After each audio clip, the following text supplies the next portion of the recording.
তারপর ওর কাছে এগিয়ে এলেন আরেকটু, কণ্ঠ চেপে বললেন, রুস্তমের সাথে কিন্তু মন্ত্রী রূপকের সম্পর্ক ভালো, তোমার চাকরি নিয়ে টানাটানি পড়তে পারে। কি দরকার এসবের? এর থেকে এফআইআর ছেড়ে ফেলো, সাক্ষীকে ওরা সামলে নেবে। তুমি ওকে ছেড়ে দাও, কোথাকার কোন মেয়ের জন্য অন্যের শত্রু হবে কেন? ইয়াসির থম মেরে গেল, যেন মাথায় ধরেছে কথাটা। তাকে নিম্নষ্ঠ দাঁতে পিষতে দেখে বিজয়ী হাসলেন কমিশনার। এক পলক মুখ চাওয়াচাই করলেন রুস্তমের সাথে। ভদ্রলোকের ওষ্ঠপুটে বাঁকা হাসি নেমেছে। মোল্লার ছোটাছুটি যে মসজিদ অব্দি সে কি আর জানে না? একবার ছেলেটা ছাড়া পাক এখান থেকে, মিডিয়া তিনি ঠিক সামলে নেবেন। পাবলিককে দেওয়ার জন্য ভুজুং ভাজুং তার রগের সাথে মিশে। কিন্তু সত্যি হলো এই পুলিশকে তিনি ছাড়বেন না। কত বড় কলিজা, তার ছেলের গায়ে হাত। ভদ্রলোকের ধ্যান ভাঙল ইয়াসিরের আওয়াজে। আপনার কথা আমি বুঝছি স্যার, কিন্তু মিডিয়া? পথিমধ্যে কথা জেনে নিলেন কমিশনার। আহা, মিডিয়াকে নিয়ে তোমার ভাবতে হবে না, ওসব রুস্তম বুঝে নেবে। তাছাড়া আমরা যা জানাবো ওরা তো তাই জানবে। সাক্ষী তো মেয়ে, একটু ভয় টয় দেখালেই মতো করাবেই। এখন তোমাকে যা বললাম তাই করো। ইয়াসিরের কণ্ঠে আক্ষেপ, বলল, সরি স্যার, আপনি আরেকটু আগে এলে হতো, আমি ছেড়ে দিতাম, কিন্তু এখন সম্ভব নয়। সবাই তাজ্জব হলো। রুস্তমের কণ্ঠে উদ্বেগ। সম্ভব নয় কেন? কারণ ভিকটিম আমাকে যা যা প্রমাণ দিয়ে গিয়েছিল আমি সব মিডিয়ায় জমা করে দিয়েছে। স্বপ্ন টেলিভিশন সহ সমস্ত সাংবাদিকদের হোয়াটসঅ্যাপ নম্বরে চলে গেছে ওসব। রুস্তমের মাথায় বাজ পড়ল। স্তম্ভিত শরীফ নিজেও। গোলচোখে ইয়াসিরকে দেখল সে, অস্পষ্ট আওড়াল। স্যার এসব কখন করলেন? কমিশনার হতবাক হয়ে বললেন, এসব কি বলছো তুমি? তুমি এসব মিডিয়ায় দিয়ে দিয়েছো মানে? হ্যাঁ, একটু আগেই করলাম। শরীফ বলল ওকে জীবতলা নিয়ে খুবই হইচই বেঁধেছে, ভিডিও ক্লিপ পেলে হয়তো আরেকটু হবে, তাই আর কি। কিন্তু শরীফ, তুমি আমাকে বলনি কেন যে ও এমপি রুস্তম আহমেদের ছেলে? প্রশ্নের তীর হঠাৎ তেড়ে আসায় শরীফ থতমত খেল। ভ্যাবাচাকার প্রকাণ্ড ছাপ বসলো মুখে। ও তো বারবার বলেছিল, স্যার শোনেননি, তাহলে এখন মিথ্যে বলছেন কেন? শরীফ চটজলদি কিছু বলতে পারল না। না মানে স্যার আমি তো। এসে লটকে রইল আওয়াজ। রুহান শিকের ওপাশ থেকে সজাগ চোখে চেয়ে। ইয়াসিরের কণ্ঠ ধীরজ, ও ভালো করে শুনতে পাচ্ছে না। তার উপর চরের তোপে কানের কাছে ভো ভো করছে কিছু একটা। মদ আর মার মিশিয়ে সব ঝাপসা তার। ইয়াসির ভীষণ বিনয় নিয়ে বলল, সরি স্যার, আমি জানতাম না এই রেপিস্ট ছেলেটা আপনার। ক্রিমিনাল তো ভাবলাম, দেশের মানুষের এমনিতে পুলিশের ওপর ভরসা নেই, তাই দেখুক এরকম অপরাধ করলে তার কি শাস্তি হয়। তবে আমার মনে হয় এতক্ষণে ভিডিও ক্লিপগুলো সব দিকে ছড়িয়ে পড়েছে। এই মুহূর্তে আপনার ছেলেকে ছাড়লে ওরই বিপদ। জনগণ খেপে গেলে কি হয় জানেন তো, তাই না? গণধোলাইয়া মরার থেকে জেলে থাকা ভালো নয় কি? রুস্তম দাঁত পিষে রইলেন। ক্ষুব্ধ চোখ ইয়াসিরে বন্দি। ছেলেটার গলার স্বরে প্রচুর বিনয়, কিন্তু চোখের ভাষা ভিন্ন। এসব ভাষা রুস্তম বোঝেন। এ তো ভদ্রতা বা আপোষের ভাষা নয়। কি চাইছে এই ছেলে? স্বপ্ন টেলিভিশন তো সবসময় রুস্তমের পেছনে পড়ে থাকে। ওদের কাজই তার কাজের ফাঁক ফোকর বের করে আনা। ইয়াসির তবে জেনে বুঝে এই খেলা খেললো? বাহ, এতটুকু বয়সে প্রহেলিকার সাথে লড়াই! রুস্তমের বুঝতে ভুল নেই, ইয়াসির মিথ্যে বলছে। ইচ্ছে করে ভিডিও ক্লিপ মিডিয়ায় ছড়িয়েছে নিশ্চয়ই। কিন্তু এখন কি করবেন তিনি? এই খবর পুরো দেশে ছড়াবে, তুলকালাম শুরু হবে। তারপর জনগণ আওয়াজ তুললে স্বরাষ্ট্রমন্ত্রী কেন, কেউ কিচ্ছু করতে পারবে না। ওনার চেয়ারটাও নড়বড়ে হবে তখন। কিন্তু কমিশনারের দিকে চাইলেন। ভদ্রলোক নিজেও চিন্তায়। ইয়াসির এমন একটা চাল চালবে কেউ ভাবেনি। এখন তো হম্বিতম্বি করেও লাভ হবে না। নিরাশ মুখ হবে দুদিকে মাথা নাড়লেন তিনি। বোঝালেন আপাতত উপায় নেই। রুস্তম চটে গেলেন। ক্ষোভ বর্তালো ইয়াসিরের প্রতি।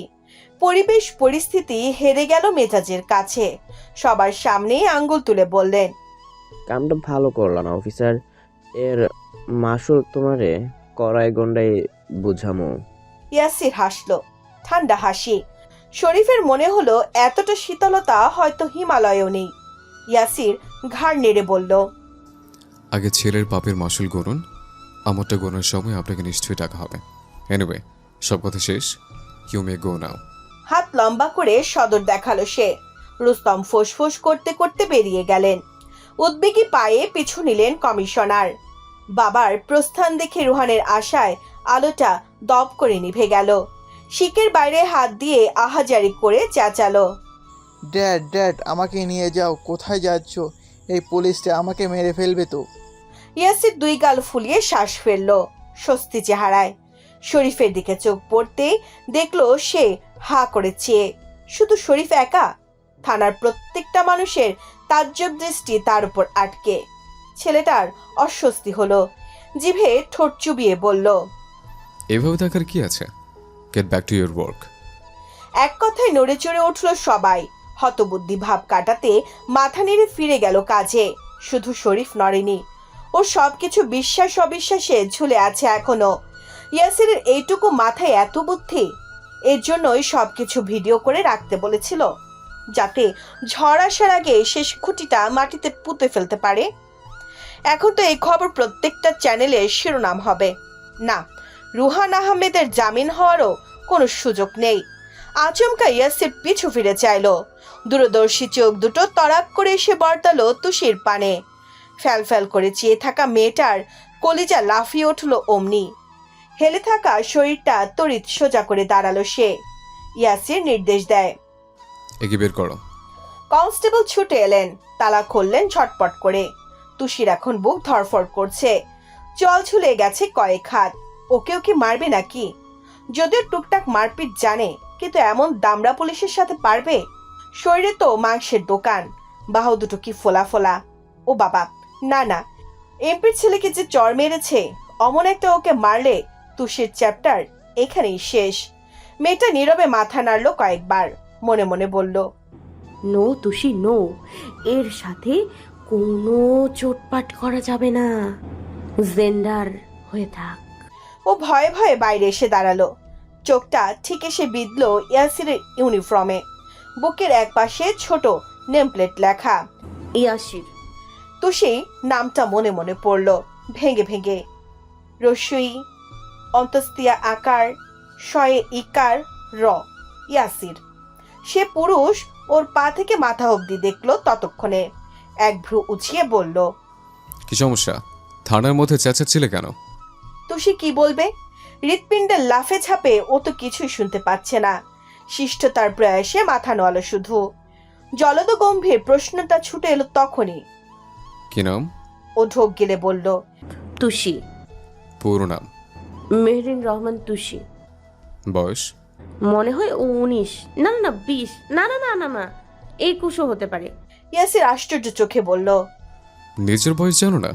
রাস্তায় পকেট কাটতে বেরিয়েছ? তুষি মিউয়ে বলল। মানে ইয়াসির নাক চোখ কোচকায়, মুখে হবে স্পষ্ট বিরক্তি। দুনিয়ায় এত কাজ থাকতে লোকের পকেট মারো কেন? কনস্টেবলকে যা রাগ দেখিয়েছিল সেটা এবার আর দেখালো না মেয়েটা। ওই সাহস ওর নেই। নিভু স্বরে বলল, আর হবে না স্যার, দিস টাইম ফরগিভ মাই। মনে থাকবে? পুরো কণ্ঠের জবাবে জোরে জোরে মাথা নাড়ালো তুষি। শরীফ, একটা সাইন নিয়ে ছেড়ে দাও। সই করতে পারবে? শেষ প্রশ্নটা তুষিকে করেছে ইয়াসির। মেয়েটার খুব গায়ে লাগলো এতে। পড়াশোনা নিয়ে কোনো খোঁচা সে নিতেই পারে না। থমথমে গলায় বলল, yes sir, I doing study. হ্যাঁ, সেটা তোমরা ইংরেজি বহর দেখলেই বোঝা যায়। তুষি ঠোঁট হা করে ফেললো। মুখের ওপর অপমান, তাও আবার ওর ইংরেজি নিয়ে। নিহাত থানা বলে কিছু বলছে না। সই না ওর। শরীফ মাথা নেড়ে কাগজপত্র আনলো। তুষি ওপরে কিছু পড়লো না। কতটা কি বানান করতে পারবে তা পরের কথা, আসল হচ্ছে পরে হবেই বাটা কি। ওর তো আর জমি জমা নেই যে বাগিয়ে নেবে। সই করলো চুপচাপ। সোজা হতে তর্জন দিল ইয়াসির। এবারের মতো ছেড়ে দিচ্ছে। ফের যদি এসব করেছ, তখন কিন্তু সোজা কোর্টে চালান করে দেব। তুষি বাধ্যমে এক কথায় ঘাড় কাত করলো। থ্যাংক ইউ স্যার, আমি যাই। ইয়াসির মুখে বলল না, তপ্ত চোখের ইশারায় যেতে বুঝালো। এতক্ষণে হাঁপ ছাড়লো মেয়েটা, চপল পায়ে চলে এলো বাইরে। যাবার আগে সাইনবোর্ডটা ঘুরে দেখলো আরেকবার। ঠোঁট বেঁকিয়ে ভেঙচি কাটলো অমনি। শার্টের কলার ঝাঁকিয়ে বিড়বিড় করলো, শালার পুলিশ আমাকে কোর্টে চালান করার ভয় দেখায়। ও জানে আমি কে। নেহাত দাদি একা থাকতে পারে না দেখে একটু মিনমিন করলাম, না হলে ঠিক বুঝিয়ে দিতাম আমি কি জিনিস। তুষি খাওয়া ছাড়বে কিন্তু চুরি ছাড়বে না। হ্যাঁ, তুষির বাড়ি ফিরতে সময় লাগলো। মেট্রোতে জায়গা পায়নি। লাইনে দাঁড়িয়ে টিকিট কাটার ধৈর্য তুষির নেই। রিকশাতে বিরাট জ্যাম। পুরো বস্তি তখন ঘুটঘুটে চুপচাপ।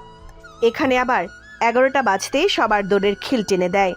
তুষি চটি খুলে হাতে নিয়েছে। গলির মুখে বসা কুকুরগুলো ওকে দেখে ঘেউ ঘেউ করে উঠল। পরপর মুখটা চেনা বুঝতেই শান্ত হয়ে শুয়ে পড়ল জায়গায়। তুষির এসবে চিন্তা নেই। ও কুকুর টুকুরে ভয় পায় না। আপাতত ভয়টা ওর দাদিকে নিয়ে। দাদির কানে কি খবর চলে গেছে? না, যায়নি। এত রাতে অব্দি জেগে আছে না ঘুম। উফ, কি ঝামেলার ব্যাপার স্যাপার।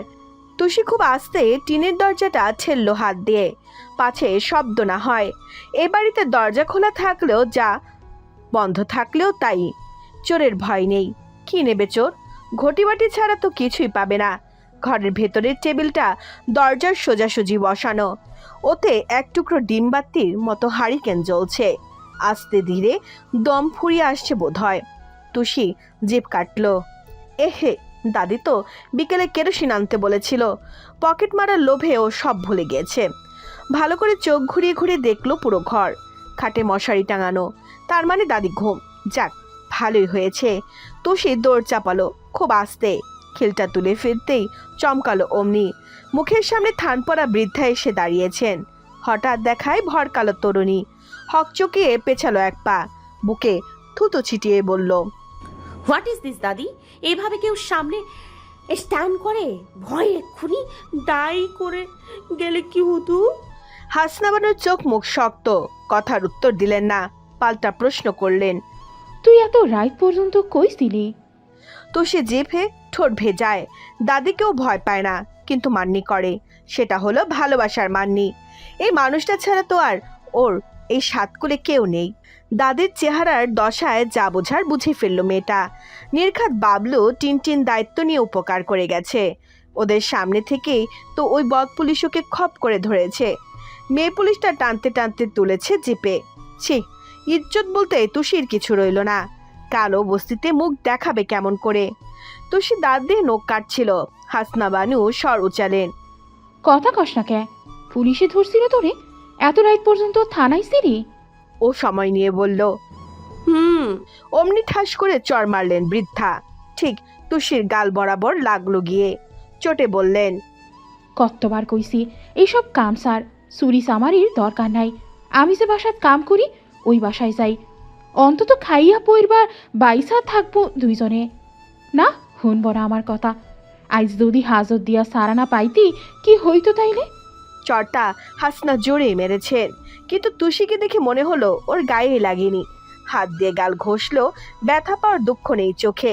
ভীষণ স্বাভাবিক বলল, আরে দাদি, ওরা তো আমাকে এমনি এমনি ক্যাচ করে নিয়ে যায়নি, নিয়ে গেছে বস্তির কুশলাদি জানতে।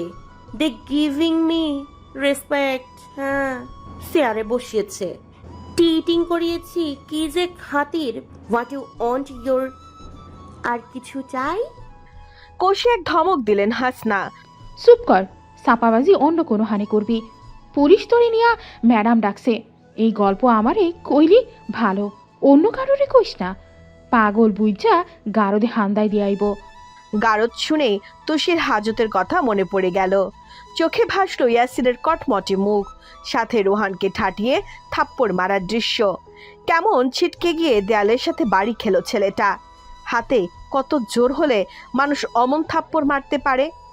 তুষির শরীর ঝাঁকি দিল, যেন এক্ষুনি শটান বিদ্যুতে হাত দিয়েছে। সচেতন চিত্তে ভাবলো, no no no Tushi, tomorrow থেকে তোকে আরো উতোয়ার থাকতে হবে। আবার ওই বদ পুলিশের আইতে পড়ে গেলে ফিনিশ। আপাতত ওসব পুলিশ টুলিশের পকেট কাটা যাবে না। হাসনাবারও বিরক্ত চোখে চেয়ে। তুষি একরকমই, মারলেও বকলেও ওর কিচ্ছু এসে যায় না।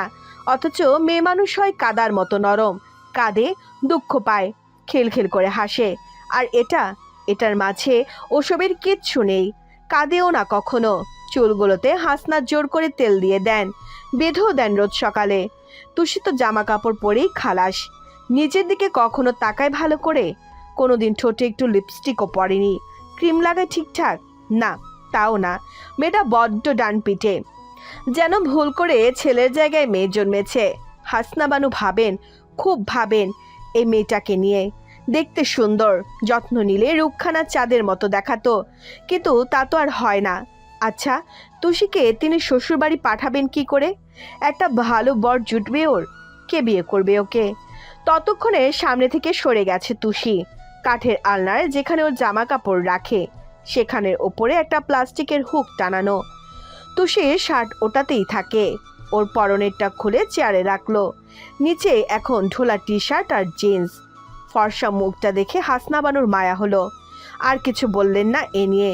চুপচাপ গিয়ে খিচুড়ি বেড়ে আনলেন। তুষি হাত মুখ ধুয়ে এসেছে। পুরনো পাতলা গামছা দিয়ে চোখে মুখের জল মুছলো। ভেবেছিল কালবেলা অবধি ঘুমাবে, কিন্তু তার হবে না। ধরা পড়ায় সব শেষ। আবার সকাল সকাল নামতে হবে কাজে। ও পাটি বিছিয়ে বসলো মেঝেতে। হাসনা থালা এনে সামনে রাখলেন। পাশে স্টিলের গ্লাস ভর্তি জল, খিচুড়ি আর মুরগির মাংস। তুষি অবিলম্বে হাত ডোবায় তাতে। সেই সন্ধে থেকে পেটে কিছু পড়েনি। এত খিদে পেয়েছে এখন। ও খেলো গপাগপ। আর 5টা মেয়ের মতো আতুপুতু করে খায় না তুষি। চিকন হাতে বড় করে ভাতের লোকমা তোলে। খুব অগোছালো, তাড়াহুড়ো ভাব, যেন এক্ষুনি কেটে আসা টিকিটের ট্রেনে ছুটে যাবে। পুরোটা সময় হাসনা বানু ওকে মন দিয়ে দেখলেন। দৃষ্টি নরম, কাতরের মতো। আচমকা মানসপটে ভিন্ন কিছু ভেসে উঠল তার। একটা রাত, একটা জঙ্গল, যার মধ্য দিয়ে প্রাণপণে ছুটছেন এক রমণী। পরনের ময়লা শাড়ির আলুথালু দশা, কোলে তোয়ালে পেঁচানো এক নবজাতক। বাচ্চাটা ঘুমোচ্ছে হয়তো। নিস্তব্ধ শুনশান রাতে রমণীর ঘন শ্বাস, যেন অদূর হতে ভেসে আসা সাপের ফোঁস-ফোঁস শব্দ। এত ভয়ানক, এত ভারী। ও দাদি, আরে ও দাদি। হাসনা চমকে উঠলেন। শীর্ণ দেহ নড়ল একটু। চোখটা মার্বেল, বুকে ঘন শ্বাস দেখে কপাল কোচকায় তুষি। কণ্ঠে বিভ্রম। কি হলো, চমকে উঠলে কেন? এক চোট ঠোক গিললেন তিনি। কোচকানো চামড়ার খাঁজে অল্প ঘাম জমেছে। হাসনা চোখ বুজে সামলালেন নিজেকে। ওসব ভেবে খেয়ে হারালে চলবে না। মুখটা সাবলীল রাখার চেষ্টা করলেন খুব। তুষি উদ্বেগ নিয়ে বলল, ওমা, what even you to think দাদি? প্রৌঢ়া সূচক শব্দ করে বললেন, আবার শুরু? আমি লেখাপড়া জানি তুষি। তোর ইঞ্জুরি তো দূর, ভুলভাল কি ঠিক কস হেইরাই তো বুঝবো না। বাংলায় কইতে পারলে ক, নাইলে খা চুপচাপ। আচ্ছা আচ্ছা, কি ভাবছিলে? কিছু না, খা জলদি, ঘুম পাইছে আমার। আহা, তুমি গিয়ে স্লিপ করো না, আমার দেরি হবে তো। হাসনা বানু উঠলেন না, বসে রইলেন অমন। প্রশ্ন ছুড়লেন হঠাৎ, তুষি, তোর খারাপ লাগে না রে? ও চোখ তুলে চাইল, কণ্ঠে বিস্ময়। খারাপ কেন? আমি তো তোরে ভালো কিছু দিতে পারি না। পড়তে চাইছিলি তাও হয় নাই, কি করছি তোর লাইগা? উল্টা তোর আমারে টানন লাগে। আমার কামে তো আর তেমন কিছু হয় না। এই ঘরের ভাড়া দিয়েই অর্ধেক শেষ। হাসনা বানুর চোখে মুখে বেদনা, অথচ ব্যথাতুর কণ্ঠের বিপরীতে তুষি হা হা করে হাসল, যাতে ছন্দ নেই, আরাম নেই, রাগ ঢাকহীন হাসি বলা যায়। বলল ভ্রু উঁচিয়ে, শাবানা সিনেমা দেখে এসেছো? এত ইমোশনাল কথা কেন? এসব ভেবে রাতের ঘুম হারাম করো না দাদি। যাও ঘুমাও গিয়ে, আমাকে নিয়ে ভেবো না। আমার জীবন বিন্দাস যাচ্ছে। All good, very good. You good, everything is good good good. হাসনার কপালে ভাঁজ দেখে বলল, ও তুমি আবার ইংরেজি বুঝবে না। এটার মানে হলো আমি সব কিছুতে ভালো আছি। যাও এখন, তাড়াতাড়ি যাও। ফোঁস করে শ্বাস ঝেড়ে উঠে গেলেন বৃদ্ধা। তুষি খেতে থাকে। ওর একটা স্মার্টফোন আছে, এটাও চুরির মাল। ডিসপ্লের চারদিকে কাঁচ ফাটা, স্পিকারের কথাও প্রায় কেটে কেটে আসে। তুষি ইউটিউব ছাড়ে, ভয়েস রেকর্ডারকে হুকুম দেয় দেবের ডিস্কো গান। স্ক্রিনে কয়েকটা গান ভেসে উঠল অমনি। লে পাগলু ডান্সটা ক্লিক করলো তুষি। গান চলছে, সাথে ওর জিপ। হঠাৎ কিছু একটা হলো, কিরকম যেন পাল্টালো সময়। রাতের অন্ধকারের মতো নিস্তেজ হলো মেয়েটার শুভ্র রাঙা মুখ। তুষি ওদের আশকারা দেয় না, এক পাশে ঠেলে ফের খাবার তোলে গালে, কিন্তু না, কোনো এক সূক্ষ্ম পীড়ার তোরে ওটুকু গলা মারাতে ব্যর্থ। কেন, কি জন্য, কিসের এই ব্যথা তুষির? কে জানে। মোটামুটি পুরনো একটা দোতলা বাড়ি, পাকা চুন সুরকির গাঁথনিতে তৈরি দেওয়াল, মেটে রং মোড়ানো, সফেদ ছাদের কার্নিশ তৈরি রাজকীয় নকশায়, খিলান আকৃতির মূল ফটকদার ঠিক লোহার মতো ভারী, পাশের নেমপ্লেটে লেখা সৈয়দ ভবন, যেখানে দুই ভাই সৈয়দ শওকত আলী আর সৈয়দ সাইফুল ইসলামের পুরো পরিবার সহ একচ্ছত্র বাস। শওকত আলীর মেজ ছেলে ইয়াসির, পুরো নাম সৈয়দ ইয়াসির আবরার স্বার্থ, তবে ছেলেটা বাইরের জগতে এই টাইটেল ব্যবহার করে না বললেই চলে। ইয়াসিরের বাড়ি ফিরতে রাত হয়, দৈনন্দিন একই রুটিন, একই জীবন, এতে নতুন আহামরির কিচ্ছু নেই। মতিঝিলের রাস্তায় যা জ্যাম, যতই আগে বের হোক ফিরতে ফিরতে সে 12টা ছাড়াবেই। কিন্তু ওই অবধি জেগে থাকেন মা, মিসেস তনিমা বেগম। ছেলেকে নিজ হাতে খাবার বেড়ে দেন, পাশে বসে থাকেন, তারপর সব গুছিয়ে শুতে যান তিনি। ইয়াসির মাঝে মধ্যে বিরক্ত হয়, মাঝে মাঝে হাসে, মাঝে মাঝে রাগ দেখায়, মাঝে মাঝে মাকে পাশে বসিয়ে খায় চুপচাপ। এর কোনোটা হয়তো আজকেও হবে। 1000 টন ক্লান্তি আর একচোট ভারী মাথা ব্যথা নিয়ে দরজা খুলে ঢুকলো ইয়াসির। বসার ঘর তখন আলোয় মাখা সূর্যের মতো চঞ্চল। ও একটু থমকালো তাতে, ভেবেছিল প্রত্যেক দিনের মতো গোটা বাড়ি অন্ধকার আর সবাই ঘুমে কাদা হয়ে থাকবে, কিন্তু না, মুখোমুখি সোফা সেট ভর্তি করে বসে আছে তারা। ইয়াসির ঢুকতে যাদের সতর্ক চাউনি বর্তালো এদিকে, মা থেকে শুরু করে ঘরের সব থেকে ছোট মিন্টু অবধি সজাগ। এক পাশের চেয়ারটায় বৃদ্ধা জয়নবও বসে। ইয়াসিরের কপালে ভাঁজ পড়ল, ধীর পায়ের গতি বাড়িয়ে এগুলো সামনে, কিছু বলতে হা করবে, ছোটরা চেঁচালো আচমকা। কংগ্রাচুলেশন। ইয়াসিরের গোটানো ভ্রু গেল না, দৃষ্টিতে প্রশ্ন মেখে এক পল মাকে দেখলো সে। সকালে শিশিরের মতো হাসছেন তনিমা, ও শুধালো। কি হয়েছে? সাইফুল ইসলাম উঠে এলেন, ঠোঁটে হাসির জোয়ার নিয়ে জাপতে ধরলেন ওকে, বুকে বুক মিলিয়ে বললেন, কংগ্রেচুলেশন আমার বাপ, তুই তো আমাদের বংশের নাম পুরো ইতিহাসে তুলে দিবি। ইয়াসির বোঝেনি, ওর চোখে প্রশ্ন।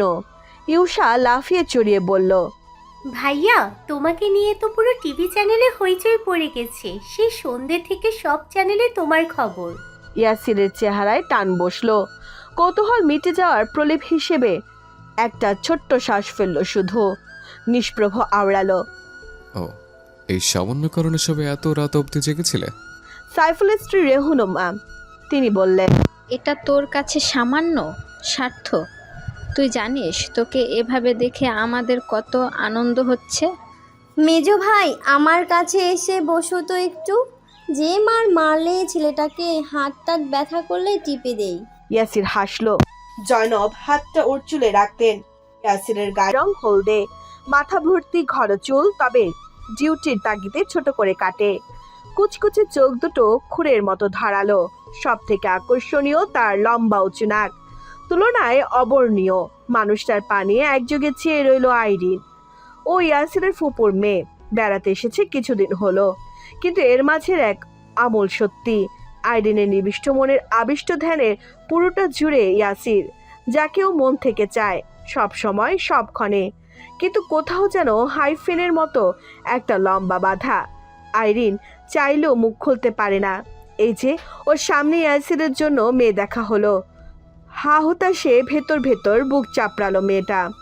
সেসব কেউ কাউকে বোঝাতে পারবে কখনো? মুখোমুখি সোফায় বসেছিল অয়ন, ও মেডিকেলের ছাত্র, পাকাপোক্ত পেডিট্রিশিয়ান হওয়ার পথে। এই তো পোস্ট গ্রাজুয়েশনের মাত্র আর 1 বছর বাকি। খুব আনন্দ নিয়ে বলল, আমি তো আজ সব কাজ বাদ দিয়ে টিভির সামনে বসেছিলাম ভাইয়া। তোমাকে নিয়ে যা আলোচনা হচ্ছে না, সাংবাদিকরা সব প্রশংসায় একাকার। ইয়াসির হাসলো একটু, সৌজন্যতায় টেনে আনা হাসি। ক্লান্ত লাগছে খুব। তারপর রুহানকে কোর্টে তোলার সমস্ত ব্যবস্থা করে এসেছে, কিন্তু রুস্তম যা ধূর্ত, আবার কমিশনারও সাথে আছেন, শেষ অবধি জয় হবে কিনা সে নিয়ে এখনো চিন্তা মেটেনি। তনিমা বললেন, তুই ফ্রেশ হ, আমি ভাত বাড়ছি।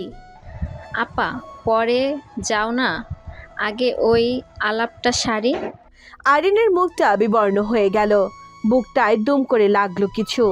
তনিমা ছেলের দিকে চাইলেন, পক্ষান্তরে বাকিদের চেহারায় উচ্ছ্বাস ততটাই, তাই মানাও করতে পারলেন না। এরই মাঝে প্রশ্ন করল ইয়াসির। আবার কি হয়েছে? ইউসা লাফিয়ে উঠল। ভাইয়া, আমরা তোমার জন্য একটা দারুণ মেয়ে দেখে এসেছি। এত মিষ্টি মেয়েটা, কি যে সুন্দর, তোমার সাথে খুব ভালো মানাবে। ইউসা সাইফুলের বড় মেয়ে, খুব চঞ্চল, বোকা, সিভিল ইঞ্জিনিয়ারিং সেকেন্ড ইয়ার, অথচ এখনো কোথায় কি বলতে হয় তাই জানে না। এই যে সবার মাঝে ফটাকসে বলে ফেললো, তোমার সাথে মানাবে। ইয়াসির বিরক্ত হলো, শব্দ নেই। ওর স্বভাবে ধমকাধমকি বিরল। ছোট ভাই বোনগুলোকে সে ধমকায় না, কখনো উচ্চস্বরে কথা নেই। এমন নয় ও খুব শান্ত মেজাজের, কিন্তু কোনো এক কারণে ভাই বোনদের রাগ দেখাতে ইচ্ছে হয় না তার। তাই এখনো কিছু বলল না, শুধু জিজ্ঞেস করলো, কাল ক্লাস নেই? ইউসার হাসি থমকায়, তার উল্লাসের সাথে ব্যাপারটা মেলেনি। এক পল বিভ্রান্ত চোখে বোলায় বাকিদের দিকে। আছে। ঘুমোতে যা। ইউসা ঠোঁট উল্টালো, বুঝতে পারলো ভাইয়া এই আলাপ ওর সাথে করতে চাইছে না। মাথা নুয়ে উঠে গেল চুপচাপ। সিঁড়িতে পা রাখতে রাখতে কয়েকবার দেখলো অয়নকে। তখনই কানে এলো ইয়াসিরের পরের কথা, তোরাও যা, বড়দের আলোচনায় তোদের কোনো কাজ নেই। আইরিন উঠল সবার আগে। ওর এমনিতেও আলাপ শোনার ইচ্ছে নেই। দুভাগ হওয়া বুক নিয়ে প্রিয় পুরুষের বিয়ের কথা শোনা যায় কখনো? মিন্টুর চোখে ঘুম। মেজ ভাইয়াকে অভিনন্দন জানাতে ও সব জলাঞ্জলি দিয়ে বসেছিল এতক্ষণ। জানানো হয়ে গেছে, এবার আরামসে ঘুমানো যাবে। গায়ে টি শার্টটা টেনে টুনে হাই তুলে রওনা করলো সে। শুধু বসে রইল অয়ন, আইরিন, ইউসা, মিন্টু। ওদের মতো সেও ইয়াসিরের ছোট, যদিও হিসেবে ম্যাচুরেট, কিন্তু বড়দের আলাপে বসে থাকার মতো পক্ক হয়েছে কি? একটু দ্বিধায় ছেলেটা। এখন কি উঠে চলে যাবে? মুখ ফসকে বলেই ফেললো, আমি কি থাকবো ভাইয়া? ইয়াসির হেসে ফেললো, এখনো ছোট ভাবিস নিজেকে? না মানে তুমি বললে আর কি, তাই। রেহনুমার ঠোঁটে চকচকে হাসি, হৃষ্টচিত্তে বললেন, স্বার্থ, শোন না, আমার তো মেয়েটাকে দেখে এলাম আজ, আমাদের সবার খুব পছন্দ হয়েছে জানিস। তুই একবার কথা বলবি, তোরও ভাল লাগবে। আমি কেন? তোমরা বলছো তো। জয়নব বললেন। কেন মেজো ভাই, তুমি দেখবে না? সংসার তো তুমি করবে। সাইফুল ইসলাম কি বলবেন? এর মাঝে ওনার কোনো কথা নেই, চুপচাপ বসে রইলেন। তাই তনিমা বললেন, মেয়ের ছবি আছে না অয়ন, দেখা ভাইকে। হ্যাঁ, ইউসা পাঠিয়েছিল আমায়। অয়ন ফোন বের করলো। ইয়াসিরের লম্বা মুখটায় অস্বস্তি ভেড়ছে। এ ধরনের আলাপ ওর সাথে এর আগে হয়নি। নিশ্চুপ ফোনটা হাতে নিল, তাও স্ক্রিনে একটা সুশ্রী স্নিগ্ধ মুখ, পুরন্ত ঠোঁট, হাসি হাসি খুব, ছোট চোখে কাজল টানা, স্ট্রেট করা লম্বা চুল পিঠ অব্দি ছড়ানো, পরনে শাড়ি, হাতে কিছু একটা কাগজ, বোধহয় ভার্সিটি চত্বরে দাঁড়িয়ে তোলা এটা। সবাই ইয়াসিরের দিকে চেয়ে, দৃষ্টিতে আগ্রহ, কিন্তু ওর চেহারা দেখে কিছু বোঝা গেল না। কয়েক সেকেন্ড দেখে ফোনটাকে টেবিলের উপর রেখে দিল আবার। তনিমার কণ্ঠে দোটানা। পছন্দ হয়নি? রেহনুমা বললেন, দেখতে ভালো নয়। দাদু শুধালেন, মনে লাগেনি মেজো ভাই? অয়ন, সাইফুল দুজনেই উৎসুক, শুধু প্রশ্ন ছুড়লেন না। ইয়াসির সব জিজ্ঞাসার একটা উত্তর দিল, ভীষণ সংক্ষেপে জানালো, ঠিকঠাক। তনিমা স্বস্তি পেলেন, চোখ বুজে শ্বাস নিলেন এক চোট। রেহনুমা জয়নব বলেই ফেললেন, আলহামদুলিল্লাহ আলহামদুলিল্লাহ, এতদিন পছন্দ হলো কাউকে। অয়ন আগ বাড়িয়ে জানালো, ওনার নাম তুষি, ইনস্টাগ্রাম আইডি পাঠাবো তোমায়।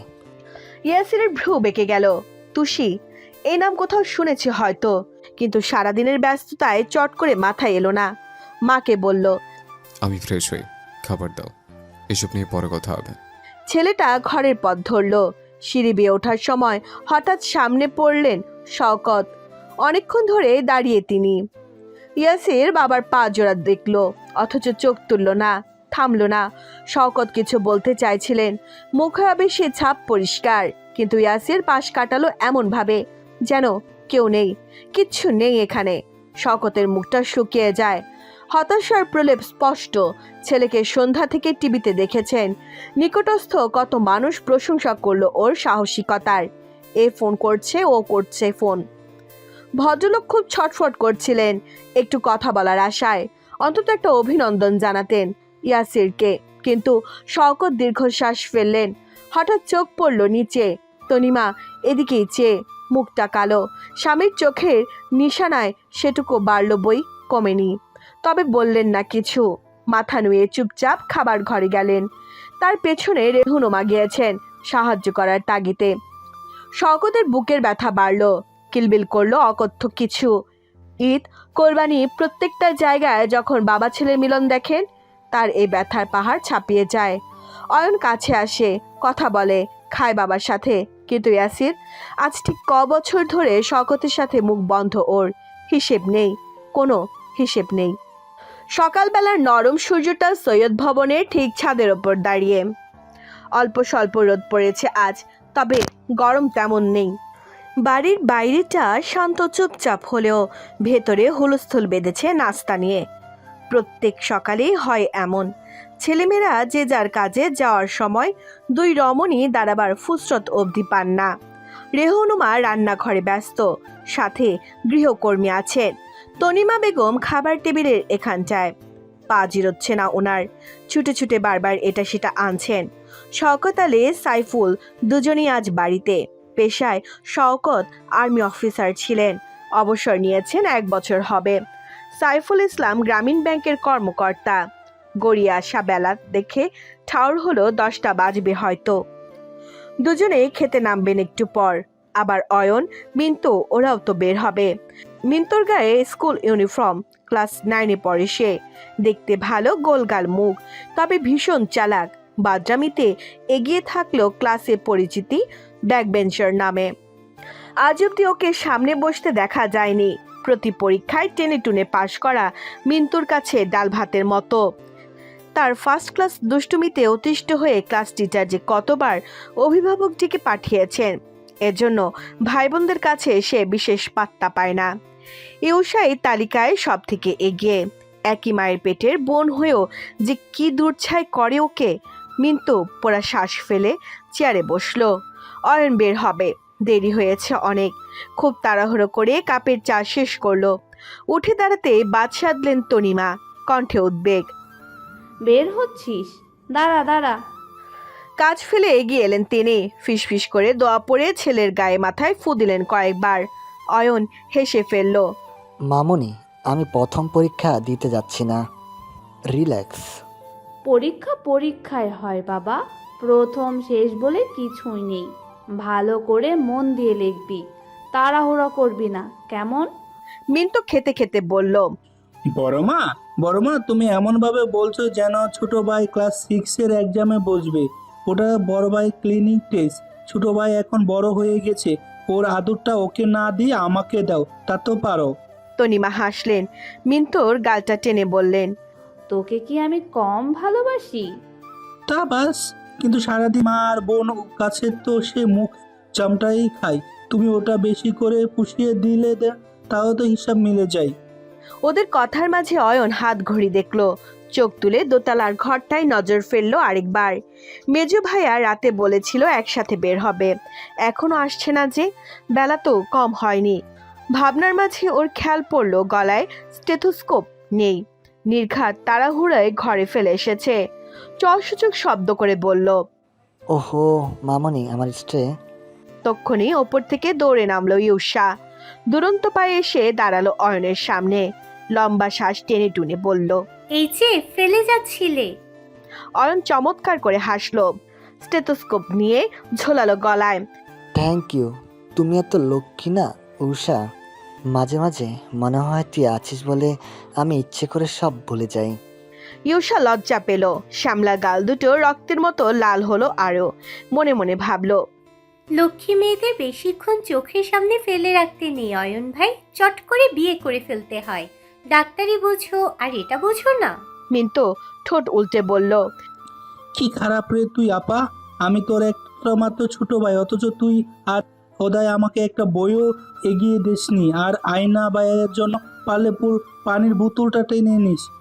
ভাই ভাই, এ তো বৈষম্য করিস, বৈষম্য বিরোধী আন্দোলন তোকে ধরে নিয়ে গেল না কেন? ইউসা চোখ মুখ কোচকালো।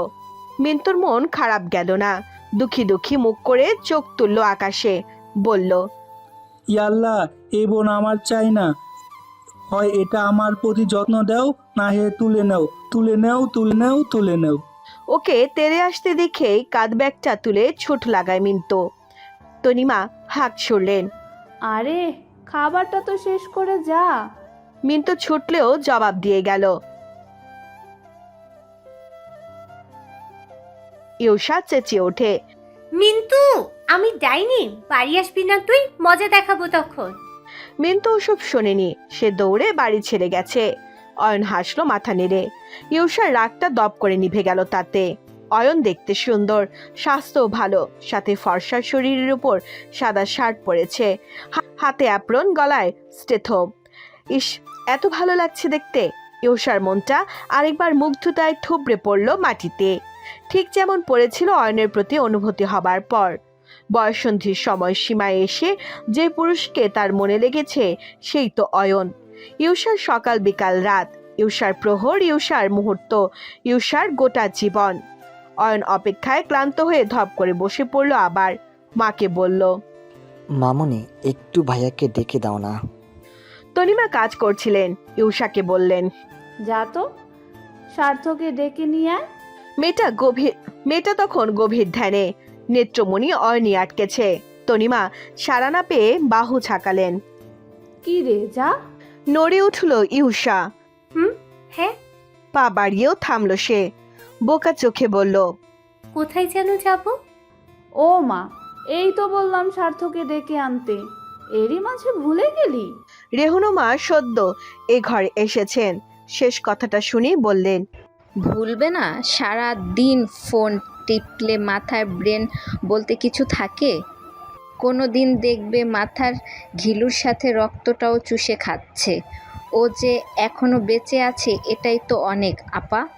ইউসা ঠোঁট উল্টালো। তর্ক করার অভ্যেস তার ধাতে নেই, তাও আবার মায়ের সাথে। মুখ গোজ করে হাঁটা ধরল ইয়াসিরকে ডাকতে। রেহনুমা বললেন, আপা, ও বাড়িতে ফোন করেছিলে? কথাবার্তা এগোলো? হ্যাঁ রে, ওনাকে দিয়ে করালাম। এই সপ্তাহে ভাবছি আন্টি বদলটা সেরে ফেলবো। বাহ, খুব ভালো হবে। শুভ কাজ দেরি করতে নেই আপা। আমাদের একজন কথা বলার নতুন সঙ্গী হবে বলো। অয়নের হাতে মোটা বই। ইয়াসির নামতে নামতে যতটা চোখ বোলানো যায়। স্বভাবে তার মতো পড়াকু এ বাসায় কেউ নেই। মনোযোগ ওখানে থাকলেও মায়েদের কথা শুনেছে। মাঝখানে বলল, ক্লাস এখনকার যুগে মেয়েরা বড় মা গল্প করবে নাকি দুদিন পরে বরকে বলবে চলো আমরা আলাদা থাকি? রেহনুমা ঘাবড়ে গেলেন, চিন্তিত হয়ে বললেন, এ মা, তাই তো আপা। তাহলে কি হবে? আমাদের স্বার্থের বউ যদি সত্যি এরকম করে? আরে ও মজা করছে, তুইও না অয়ন, কেন এসব বলিস? একটা ভালো কাজ শুরু করতে গেলে এমন বাজে কথা বলতে নেই। অয়নের চোখ বয়ে আঙুল চালিয়ে একটা পাতা উল্টালো। ওভাবেই বলল, কি জানি তোমাদের ব্যাপার স্যাপার, আমার যা মনে হলো তাই বললাম। দেখি তো আমার বেস্ট ফ্রেন্ডদের বউগুলোকে, 2 দিন যেতে না যেতে তাদের আলাদা সংসার চাই। এই জন্য আমি এসব বিয়ে টিয়ের পেশাতে পড়তে চাই না। ভাইয়াও যে কেন রাজি হলো যাকে। ভাইয়া করছে কি এতক্ষণ? Already getting late. এরপর বেশি দেরি করলে তো ঢুকতেই দেবে না। ওপরে দাঁড়িয়ে সবটা দেখছিল আইরিন। মুখখানায় ঘন অমাবস্যা তার। ইয়াসিরের বিয়ের আলাপ তার বুকের দোরে এক একটা ছুরির ঘা। কেন যে ওই পুরুষকে ওর চোখে লাগতে গেল, এখন না পারছে বলতে, না পারছে গিলতে। এর মাঝে রুম ছেড়ে বের হলো ইয়াসির। পায়ের শব্দে ফিরে চাইলো আইরিন। লম্বা গড়নের সুঠাম দেহের অধিকারী এই পুরুষকে ও নিজের সবটা দিতে চায়। ইয়াসির দেখলো আইরিনকে। পাশ কাটানোর সময় চোখ পড়ল একবার, সেকেন্ড কয়েক, পরপরই নজর ফিরিয়ে নেমে গেল নিচে। কিন্তু ওই অল্প তাকানোতে আইরিনের গলায় উগলে এলো কান্না। এমনই হয়, ইয়াসির কখনো ওর সাথে আগ বাড়িয়ে কথা বলেনি। আইরিন যতটা বলে, জিজ্ঞেস করে, তার উত্তর দেয়, এই যা। ইয়াসিরের যাওয়ার পুরোটা সময় সে চেয়ে রইল। মানুষটার প্রতিটি কদমে আত্মবিশ্বাস, গভীর চোখজোড়া যেন গল্প বলে আবেগের। ঘনভ্রু, তীক্ষ্ণ নাক আর নিখুঁত সাজানো চুল কতটা আকর্ষণীয় তার ব্যাখ্যা হয়তো নেই। কিন্তু এই চাওয়া পাওয়ার একটু কি বুঝবে ইয়াসির? ওর বিয়ে আইরিন দেখতে পারবে সচক্ষে? ওর কলিজা ছিঁড়ে বাইরে আসবে না? যে মেয়ের সাথে ইয়াসিরের বিয়ে ঠিক হয়েছে সে নিখুঁত সুন্দরী, পড়াশোনা জানা, ভালো ঘরের মেয়ে। আইরিনদেরও কিছু কম নেই, কিন্তু ওই যে বয়স, ওই যে সাহস, এসব নিয়ে ও কাউকে কিছু বলতে পারছে না। মা জানলে তো উল্টো ওকেই বকবে। তখন কি হবে আইরিনের? ইয়াসিরকে তো ও পাবেই না, উল্টো সম্মান যেটুকু আছে তাও শেষ। আইরিনের বুক ভেঙে গেল চলে যাওয়া শরীরটাকে দেখে। এক ফোঁটা জল নেমে এলো গালে, আর দাঁড়ালো না, ক্রস্ত ছুটল ঘরের দিকে। ইউষা ইয়াসিরের পেছন পেছন এসেছে। ওর ব্যগ্র চোখ দুটো ঘুরে ফিরে অয়নকে দেখছিল। মানুষটা যতক্ষণ বাড়িতে, ততক্ষণে ও লিভিং রুম ছাড়বেই না। ইয়াসির নেমে আসতেই উঠে দাঁড়ালো সে। ফস করে শ্বাস ফেলে বলল, ফাইনালি এলে। তুমি না খুব ফাংশনাল ভাইয়া। আজ কি হলো? 10টায় বলেছিলাম, ঠিক 10টায় বাজে। তুই আধ ঘন্টা আগে এসছিস। কণ্ঠে প্রতাপ শুনে কপাল গোছালো অয়ন। আধ ঘন্টা? হাও, আমি যে ঘুরিতে দেখলাম। বলতে বলতে চট করে হাত ঘড়িটা দেখলো আবার। প্রায় 11টা বাজে। পরপর মনে পড়লো ও তো ঘড়ির টাইম সবসময় 40 মিনিট ফাস্ট করে রাখে, যাতে কোনো কাজে দেরি না হয়। অয়ন জিভ কাটলো, দাঁত মেলে বলল, সরি, পরীক্ষার টেনশনে সব ভুলে গেছি। আয়, মা আসছে। তনিমা বললে, সাবধানে যাস। ইয়াসির বেরিয়ে যায়। ওর একটা বাজে অভ্যেস, সকালে ফ্রেশ হয়েই খাবার মুখে তুলতে পারে না। কোনো জোড়াজুড়ি, কোনো আদর আপ্যায়নেও বদল হয়নি এতে। বলতে বলতে মা চাচি হাল ছেড়ে দিয়েছেন। রেহনু মা বললেন, আপা, আমি মায়ের খাবারটা দিয়ে আসি। যা, তুই এলে খেতে বসবো। আচ্ছা, উইশটা বাবাকে দিয়ে তোল। কটা বাজে? খাবে না?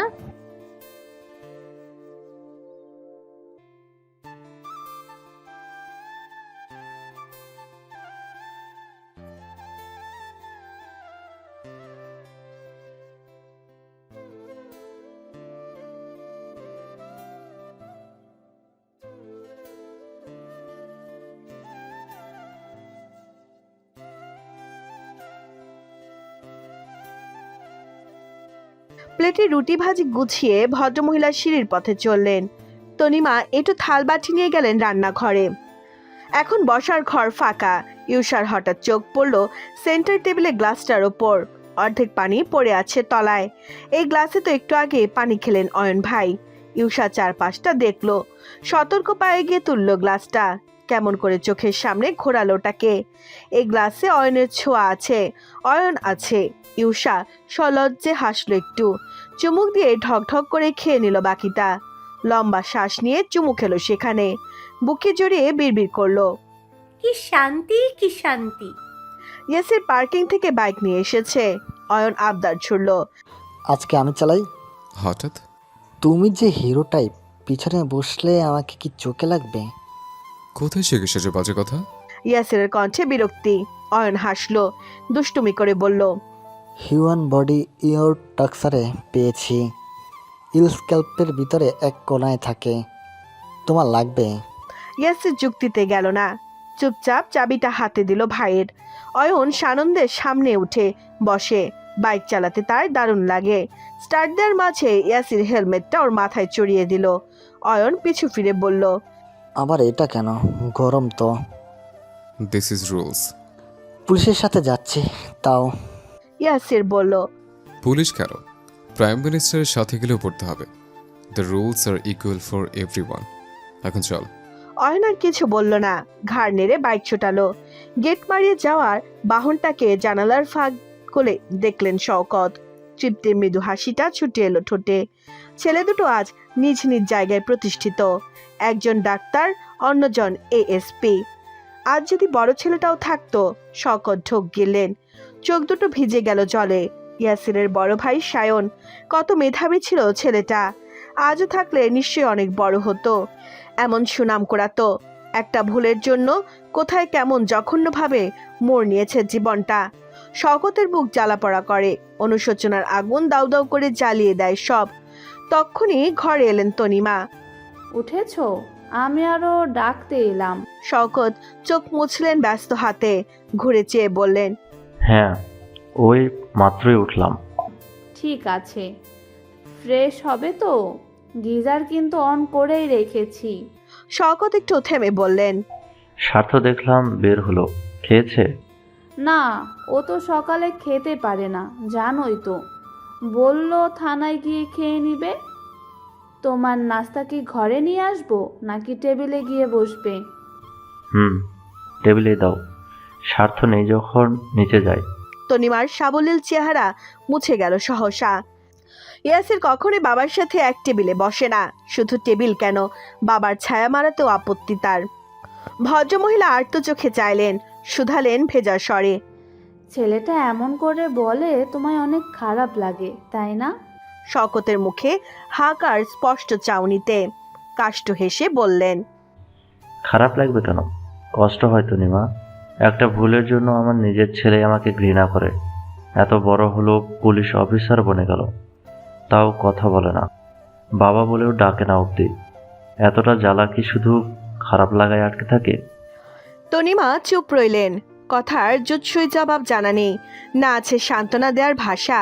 শওকত টের পেলেন চোখ জ্বলছে আবার, কিন্তু আর কাঁদতে চান না তিনি। তনিমার সামনে তো একেবারেই নয়। স্বাভাবিক থাকার প্রয়াসে গলার শ্লেষা কাটিয়ে বললেন, যাই ফ্রেশ হয়ে আসি।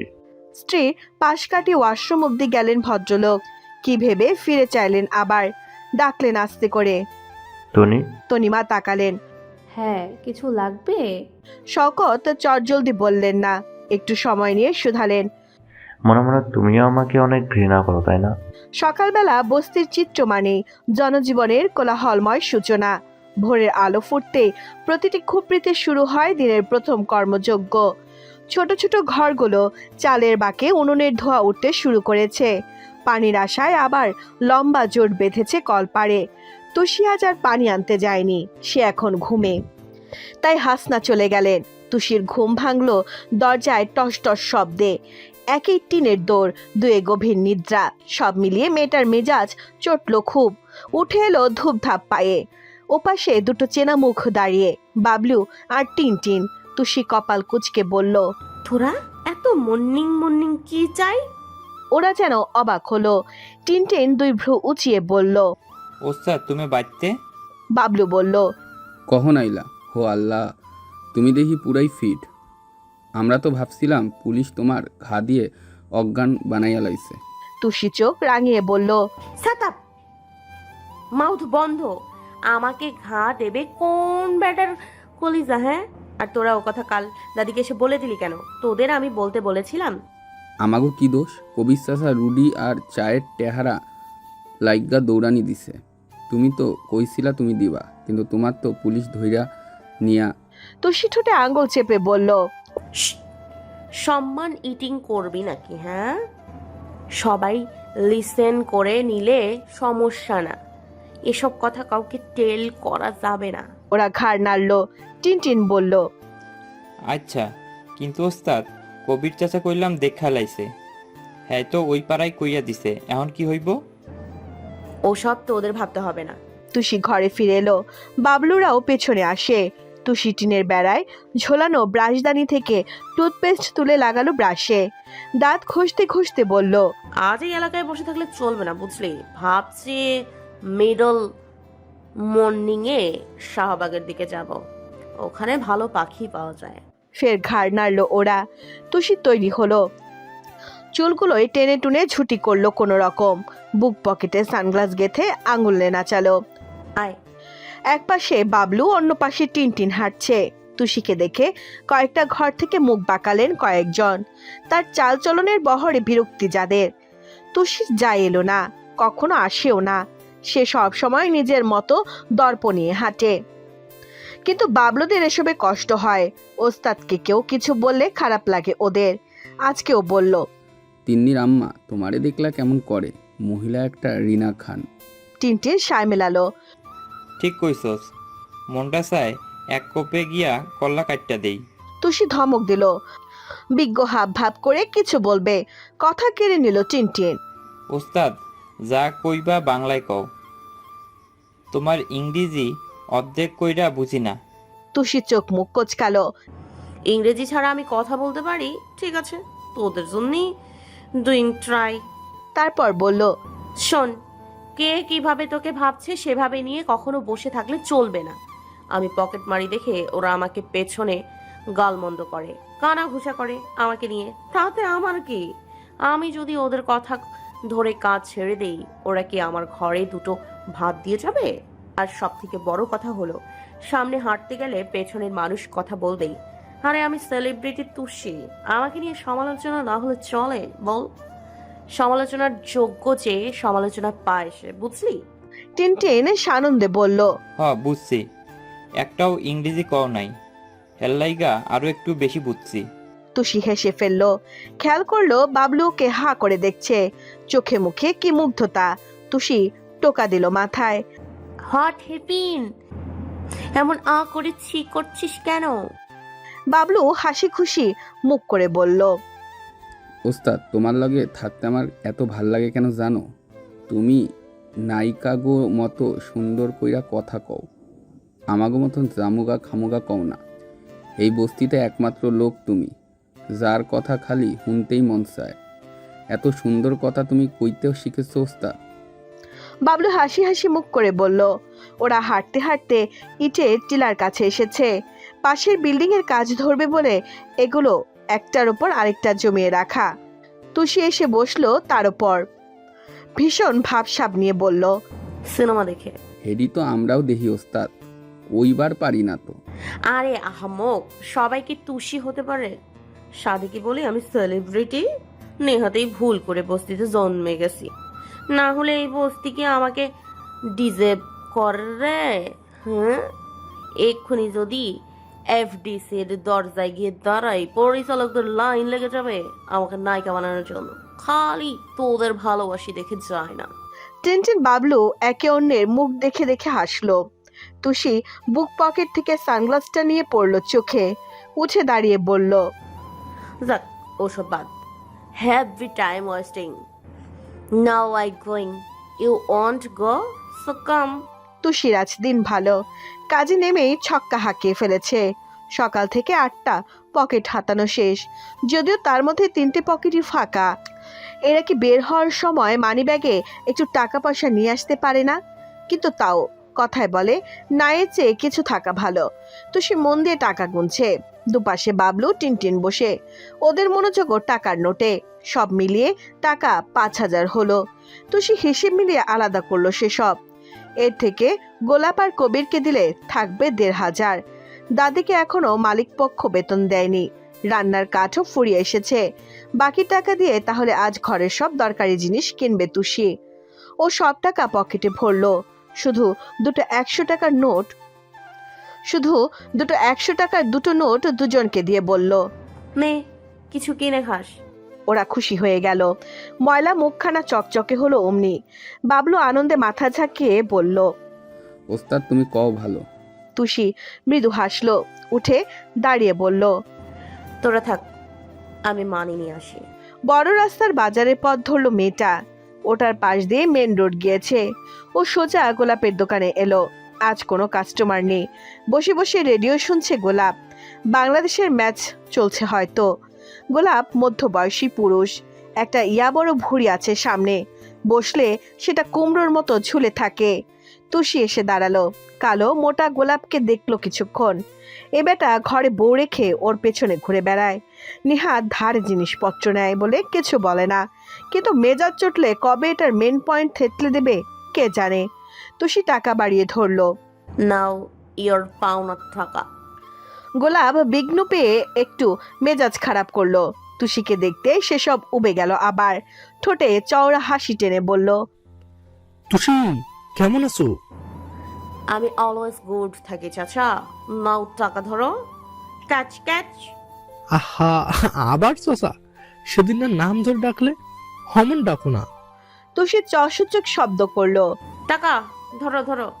তোমার থেকে টাকা নেব না? না, তুমি শুধু ভালোবাসা দিও, তাহলেই হবে। তুষি দুহাতে কোমর রেখে ছেলেদের মতো দাঁড়ালো, কপাল কুঁচকে বলল, লে হালুয়া, আমি থাকি বস্তিতে, বাসাটাও ভাঙা। তোমাকে দেওয়ার জন্য ভালোবাসা কি আকাশ থেকে পড়বে? গোলাপ থতমত খেলো। ইয়া, আমি তো এই ভালোবাসার কথা বলিনি, আমি বলে। তুষি কথা কেড়ে নেয়। No talk. রইল তোমার মানি, আর 700 পাবে। Giving next. তুষি চলে গেল। গোলাপের চোখে মুখে বিভ্রান্তি। তুষিরা কাল ভালো ছিল, আজ হঠাৎ এমন চ্যাটাং চ্যাটাং করে গেল কেন? বেচারার মন খারাপ হয়। তুষিকে তার কি যে ভালো লাগে, কি সুন্দর চোখ, নাক, গায়ের রং, কিন্তু ও তো পাত্তাই দেয় না। এ জন্মে তুষি কি আর তার মন বুঝবে না? তুষি কবিরের টাকা দিয়ে ফিরে এলো জায়গায়। তার শিষ্য দুজন ওখানে বসে চিপস খাচ্ছে বাবলু, তবে টিনটিনের মাঝে একটু মুরব্বি আনা আছে। তার এসব চিপসে পোষায় না। ওকে চুইংগাম চিবোতে দেখে তুষি চোখ ছোট করলো, সন্ধিহান শুধালো, স্মোক করেছিস? টিনটিন চোখ বড় করে মাথা নাড়লো। না না, তুমি মানা করছো, এরপরেও ওসব আমি খামো ওস্তাদ। তুষি বাবলুর দিকে চাইলো। ছেলেটার মুখে চিপস, তবে উদ্বেগ নিয়ে জানালো, আমি কিছু জানি না ওস্তাদ। টিনটিন কইছে তোমারে না কইলে আমারে 20 টাকা দিব।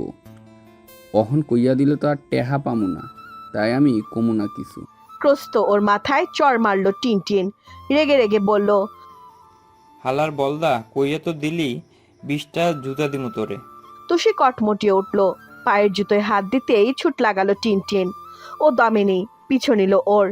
বাবলু বেকুব বনে যায়। চিপস মুখে নিয়ে হাঁ করে চেয়ে থাকে সেদিকে, মাথা চুলকে ভাবে, আমি তো কিছু কই নাই ওস্তাদ।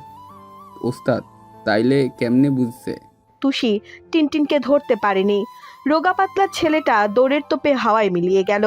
তুষি চেঁচিয়ে বলল, পেনি তোকে, স্মোকের মজা বোঝাবো। তুষি ফিরতে নেয়। হঠাৎ চোখ পড়ে অদূরে। বাজারের থলি হাতে একটা মেয়েকে দুজন ছেলে কিছু বলছে। মেয়ের চেহারায় বিরক্তি, অল্প ভয়। ছেলে দুটো হাসছে। মেয়েটা যেতে চাইলে বাদশাচ্ছে বারবার। তুষি কপাল কুচকে দেখলো কিছুক্ষণ। কি হচ্ছে ওখানে? ইভটিজিং? রাগে তুষির মাথা ফুলে গেল। তার এলাকায় ইভটিজিং? শার্টের হাতা গুটিয়ে পা বাড়ালো সহসা। আজ এই দুটোকে মেরে মুখের ডিসপ্লে বদলে দেবে। আচমকা একটা বাইক এসে থামলো সেখানে। বাইকের পেছনে আরোহী পুলিশের পোশাক পরা। মাথার হেলমেটটা খুলতেই তুষি থমকে গেল জায়গায়। ইয়াসির থেমে নেই।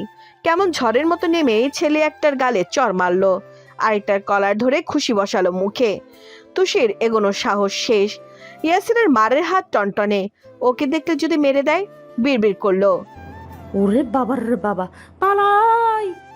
তুষি উল্টো ঘুরে ছুটতে নেয়। পেছনে শটান তারের খাম্বায় ধাক্কা লাগে অমনি। কপালটা ঠুকে গেল। আর ব্যাস, তুষি ছিটকে পড়লো মাটিতে। এক হাত দূরে কিছু পড়ার শব্দে ভরকে গেল অয়ন। ইয়াসিরের থেকে চোখ সরিয়ে ক্রস্ত চাইলো এ পাশে। একটা মেয়ে চিৎ হয়ে পড়ে আছে।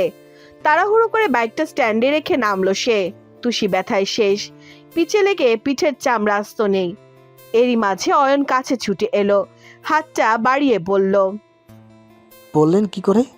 উঠে আসুন। তুষি ব্যথায় মুচড়াচ্ছিল। ছিটকে এসে পড়ায় পিঠের হাড় টনটনিয়ে উঠেছে। এর মধ্যে এসে হাত বাড়ালো আগন্তুক। মাথা তুলে চাইলো ও। ব্যথায় কুচকে রাখা চোখ মুখ টান টান হলো অমনি। ফর্সা সতনু পুরুষ, মুখের গড়ন দীর্ঘ, স্পষ্ট চওড়া চোয়াল, চোখ দুটোর রং আলাদা। কি রং এটা? রোদের আলোয় জ্বলছে। ভ্রু দুটো জোড়া, গালের ভাঁজে ভেসে থাকা গভীর হাড়ের গঠন প্রকাশ করছে পুরুষটির ব্যক্তিত্বের দৃঢ়তার। তুষি ঠোঁট কামড়ে ভাবলো, এই মালটা আবার কে রে? অয়ন তাগিদ দিল, কি হলো, উঠুন। সারাদিন এইভাবে পড়ে থাকার ইচ্ছা আছে নাকি? তুষি হাত ধরবে না ভেবেছিল। পুরুষে ওর অ্যালার্জি, কিন্তু কোমরের হাড়ে যে দুম করে লেগেছে একা ওঠা কষ্টের। আবার লোকটা এভাবে সাহায্য করতে এলো। দোনামোনা করে ডান হাতটা বাড়ালো, তাই আচমকা এসে দাঁড়ালো ইয়াসির। তার মারের তোরে ছেলেগুলো নিরুদ্দেশ। ঝুঁকে থাকা অয়নের ঠিক পেছনে শটান দেহের মানুষটাকে দেখে তুষির কেন যেন শ্বাস আটকে গেল। মনে হলো ইয়াসির এক্ষুনি তেড়ে আসবে, খপাত করে ওর টুটি চেপে বলবে, তুই আমার কিচ্ছু ছিঁড়তে পারবি না।